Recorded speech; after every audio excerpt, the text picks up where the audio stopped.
రాజు చంద్రసేనుడి ఆస్థానంలో ఉండే సర్వమిత్రుడు మాటల్లో ఎవరూ గెలవలేకపోయేవారు అతన్ని. రాజు అతడి చేత చమత్కారంగా మాట్లాడించి వినోదించేవాడు. ఒకసారి ఆయనకు సర్వమిత్రుడి కన్నా మాటకారులెవరైనా ఉన్నారేమో తెలుసుకోవాలనిపించింది. అందుకేం చెయ్యాలో ఆయన సర్వమిత్రున్నే సలహా అడిగాడు. మాటల్లో నన్ను గెలవగల వారికి 100 వరహాల బహుమతి ప్రకటించండి. బహుమతికి ఆశపడ్డ వాళ్ళు పోటీకి రాకుండా ఉండరు. ఓడిపోయిన వారికి 1000 వరహాల జరిమానా అనండి. అందరూ అంత డబ్బిచ్చుకోలేరు కాబట్టి అలాంటి వాళ్లకు 10 కొరడా దెబ్బలు శిక్షగా విధించండి అన్నాడు సర్వమిత్రుడు. రాజుకు ఈ నియమం బాగా నచ్చింది. దీని గురించి ఆయన దేశమంతటా ప్రకటన వేయించాడు. ఇది విని చాలామంది రాజధానికి తరలి వచ్చారు. మొదటి రోజే ఇలా వచ్చిన వాళ్ళు 100 మంది దాకా ఉన్నారు.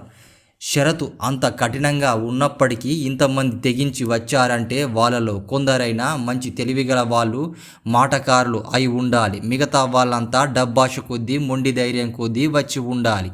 ఇలా ఆలోచించిన సర్వమిత్రుడు రాజును పోటీలకు 10 రోజులు గడువు అడిగాడు. ఆ 10 రోజులు అతడు మారువేషంలో పోయి అందరిని కలిసి మాట్లాడాడు. మాటకారితనంలో సర్వమిత్రుడికి గొప్పతనం గురించి చెప్పి వాళ్ళని బెదరగొట్టాడు. పోటీకి వచ్చిన వారిని చాలామంది వచ్చిన దారినే వెళ్ళిపోయారు.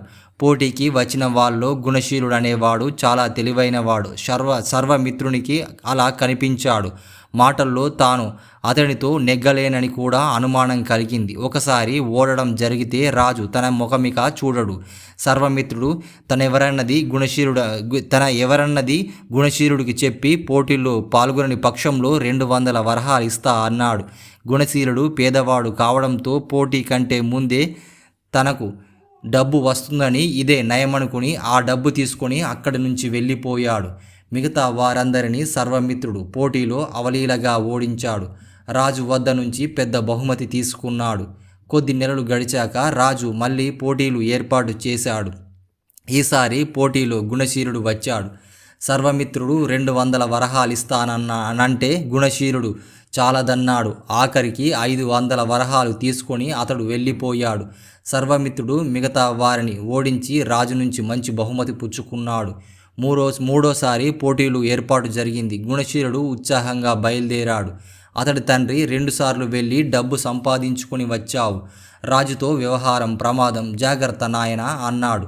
అసలు నేనింతవరకు పోటీలో పాల్గొనలేం లేదు అంటూ గుణశీలుడు తండ్రికి జరిగిందంతా చెప్పాడు. తండ్రి ఆశ్చర్యపోయి, వెర్రివాడా, నీకు మాటల్లో ఉన్న తెలివితేటలు లోక వ్యవహారంలో లేదు. సర్వమిత్రుడు నీ మాటకారితనానికే భయపడి డబ్బులిస్తూ ఉన్నాడు. ఈసారి నువ్వు పోటీలో రాజు దగ్గరికి తప్పకుండా వెళ్ళు. సర్వమిత్రుడిచ్చే డబ్బు తీసుకోకు. పోటీలో గెలిచి రాజు ప్రపకం సంపాదించుకో అన్నాడు. ఈసారి సర్వమిత్రుడు గుణశీలుడికి 1000 వరహాలు ఇస్తా అన్నాడు. గుణశీలుడు వద్దన్నాడు. అతడి వల్ల తన ప్రమాదం తప్పదని భయపడ్డ సర్వమిత్రుడు రాత్రికి రాత్రి తన మనుషుల ద్వారా అతన్ని బంధించి ఒక అరణ్య ప్రాంతంలో వదిలిపెట్టాడు. గుణశీలుడు అక్కడి నుంచి తిరిగి వచ్చేసరికి పోటీలు అయిపోయాయి. ఆ తర్వాత గుణశీలుడు ఎన్నో ప్రయత్నాలు చేశాడు. కానీ ఒక్కసారి కూడా సర్వమిత్రుడు అతన్ని పోటీలో పాల్గొననివ్వలేదు. నానాటికి గుణశీలుడికి పంతం పెరిగిపోసాగింది. అతడు మారువేషంలో వెళ్ళి తెలివి తక్కువగా మాట్లాడినా కూడా సర్వమిత్రుడు అతన్ని గుర్తించగలుగుతూ ఉన్నాడు. అప్పటికి పోటీలు 10 సార్లు జరిగాయి. 11వ పర్యాయం గుణశీలుడు వచ్చిన జాడ సర్వమిత్రుడికి తెలుసుకోలేకపోయాడు. తీరా పోటీ సమయంలో అతడు పోటీదారుల మధ్య కనిపించేసరికి సర్వమిత్రుడి గుండె దడపుట్టింది. ముందుగా పోటీదారుల మధ్య వారి పోటీలు ఏర్పాటయ్యాయి. గుణశీలుడు వాళ్ళతో, ఒక్కసారి నేను కీకారణ్యంలో నడుస్తుండగా ఎదురుగా 6 అడుగుల పెద్ద పులి కనిపించింది అన్నాడు. నిజంగానా అన్నాడు పోటీదారుడు. అందరూ ఆశ్చర్యంగా చూస్తూ ఉన్నారు. మీరు అడగవలసిన ప్రశ్న అది కాదు, ఎలా బతికి బయటపడ్డారు అని అన్నాడు. అవునా అన్నాడు గుణశీలుడు. రాజు చిన్నగా చప్పట్లు చరిచి ఆహా అన్నాడు. అప్పుడు గుణశీలుడు సర్వమిత్రుడికి మధ్య పోటీ ప్రారంభమైంది. ఎదుటి వాళ్లకు ఏ ప్రశ్న వెయ్యాలో బాగానే చెప్పావు. అసలు నీకేం ప్రశ్న వెయ్యాలో తెలుసా అన్నాడు సర్వమిత్రుడు. నా ప్రశ్న సంగతి తర్వాత చెప్తాను. ఇప్పుడు ఒక సంగతి చెప్తాను. దానికేం ప్రశ్న వెయ్యాలో కూడా చెప్పు నువ్వు అన్నాడు. అదే సంగతి నీకు మరోసారి చెప్తా.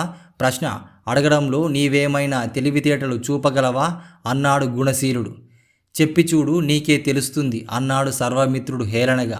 ఒకసారి నేను కీకారణ్యంలో నడుస్తూ ఉన్నాను. ఎదురుగా 6 అడుగుల పెద్ద పులి కనిపించింది అన్నాడు గుణశీలుడు. అప్పుడు నువ్వెలా బతికి బయటపడ్డావు అన్నాడు సర్వమిత్రుడు. అది సామాన్యమైన తెలివిగల వాళ్ళు వేయవలసిన ప్రశ్న. నీ బొట్టి వాడైతే అసలు కీకారణ్యంలోకి నువ్వెందుకు వెళ్ళావు అని అడగాలి, అవునా అన్నాడు గుణశీలుడు. రాజు కుతూహలంగా ఈ సంభాషణ వింటూ ఉన్నాడు. గుణశీలుడు చెప్పినట్టు సర్వమిత్రుడు అడిగాడు. ఎందుకేమిటి? ఈ పోటీలో నన్ను రానివ్వకుండా ఒక వ్యక్తి అడ్డుకున్నాడు. అందుకని ఎవరికీ తెలియకుండా కొత్త మార్గం ఎన్నుకున్నాను అన్నాడు గుణశీలుడు. సర్వమిత్రుడు ముచ్చెమటలు పోశాయి. గుణశీలుడు తెలివిగా తన నేరాన్ని బయటపెట్టే ప్రయత్నం చేస్తున్నాడని, తాను ఈ ఎత్తుకు పై ఎత్తు వెయ్యాలని అన్నాడు. నువ్విలాంటి జవాబిస్తావని నాకు తెలుసు. నువ్విక్కడికి రాకుండా అడ్డుకున్నవాడు సర్వమిత్రుడని కూడా చెప్పగలవు. సరే, ఆ పెద్ద పులి బారి నుంచి నిన్ను నీవెలా రక్షించుకున్నావో చెప్పు అన్నాడు సర్వమిత్రుడు. పెద్ద పులి నన్ను ఎదిరించి పోరు నేనెందుకు చేస్తాను? ప్రాణభయంతో బయటపడేందుకే నేను ప్రయత్నిస్తాను. అది నాకేసి రాబోతుండగా హఠాత్తుగా పొదలో చాటున నుంచి నీ కొడుకు 2 నౌకర్లు ఇక్కడికి రావడం నేను గమనించాను. మరోసారి పట్టి బంధిస్తారేమో అని భయపడి నేను పొదల్లో దాక్కున్నాను. వచ్చిన పులి నా బదులుగా వారి మీద పడి దూకింది. ఆ అదును చూసుకొని నేను పారిపోయి ఇక్కడికి చేరాను అన్నాడు గుణశీలుడు. కొడుకు పులివాత పడిన మాట వినగానే సర్వమిత్రుడు చిన్నగా అరిచి కుప్పకూలిపోయాడు. రాజుతో పాటు అందరూ ఆశ్చర్యపోయారు.